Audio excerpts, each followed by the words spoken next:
Hello, আসসালামু আলাইকুম viewers. আশা করি আপনারা সকলেই ভালো আছেন। তো আমি ইমরান আছি আপনাদের সাথে রিয়েল লাইফ আইডির পক্ষ থেকে।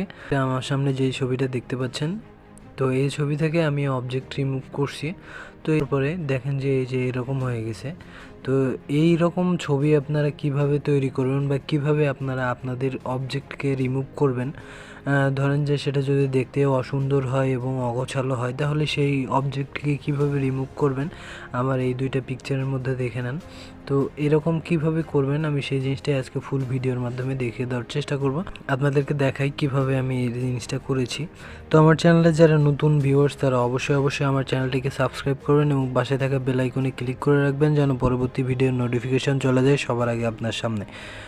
তো চলুন শুরু করা যাক। তো এর জন্য আপনারা প্লে স্টোরে চলে যাবেন। প্লে স্টোরে আসার পরে এখান থেকে লিখবেন টাচ রিটাচ অ্যাপ।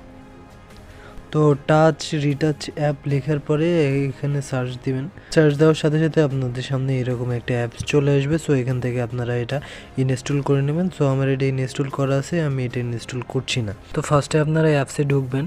অ্যাপসে ঢোকার পরে এখান থেকে আপনারা যেই ছবিটার অবজেক্ট রিমুভ করতে যাচ্ছেন, তো এখানে প্লাস আইকনে ক্লিক করবেন। ক্লিক করার পরে আপনারা সেই ছবিটা এখান থেকে নিয়ে নেবেন। তো আমি এই ছবিটা নিচ্ছি। এই ছবিটা নেওয়ার পরে তারপরে আপনারা যেই কাজটি করবেন, সো সেই কাজটি হচ্ছে আপনারা যেহেতু পিকচারের ব্যাকগ্রাউন্ড রিমুভ করবেন, সো আপনারা ফার্স্টে যে অপশনটা আছে রিমুভ অবজেক্ট, তো এখানে ক্লিক করবেন।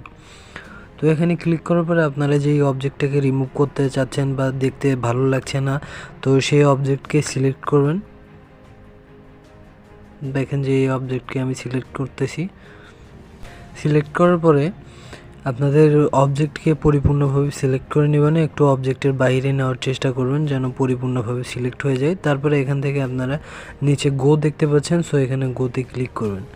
গোতে ক্লিক করার পর প্রসেসিং হতে হালকা 5 সেকেন্ডের মতো সময় লাগবে। তো দেখতে পাচ্ছেন যে আমার কিন্তু অবজেক্টের যে ম্যানগুলো ছিল, সো সেই ম্যানগুলো কিন্তু রিমুভ হয়ে গেছে। তো এইভাবে কিন্তু আপনারা আপনাদের অবজেক্টকে রিমুভ করতে পারেন। আবার যদি চান যে আপনার এই অবজেক্টকে থাকলেই ভালো দেখা যাবে বা এই অবজেক্টকে যদি আবার চান, তাহলে উপরে দেখতে পাচ্ছেন যে একটা রিডু এবং আন্ডুর অপশন আছে। আন্ডুটা এখন বন্ধ আছে, সো এখন রিডু যদি করেন তাহলে রিডু করার সাথে সাথে কিন্তু আপনার অবজেক্টটা আবার চলে আসবে। আবার যদি আন্ডু করেন তাহলে আবার অবজেক্টটা চলে যাবে।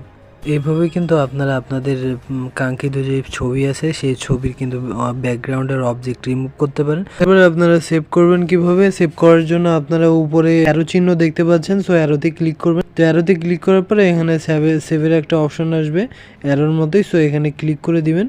তো ক্লিক করে দেওয়ার পরে এখানে আপনাদের ফরম্যাট চাবে। তো আপনারা যদি প্রিমিয়াম ভার্সন ইউজ করেন তাহলে আপনারা 2K এবং 4Kতে ছবিটা এক্সপোর্ট করতে পারবেন। আর যদি প্রিমিয়াম ভার্সন না ইউজ করেন তাহলে এখানে 180pbতে এখানে এক্সপোর্ট করতে পারবেন। তো এখানে এক্সপোর্টে ক্লিক করলে আপনার কিন্তু ছবিটা সেভ হয়ে যাবে। আশা করি বন্ধুরা আমার ভিডিওটি দেখে আপনাদের অনেক ভালো লেগে থাকবে। যদি ভালো লেগে থাকে তাহলে অবশ্যই আমার ভিডিওটিতে লাইক, কমেন্ট এবং শেয়ার করে আমাদের পাশেই থাকবেন। তো ভালো থাকবেন সবাই, সুস্থ থাকবেন। আল্লাহ হাফিজ।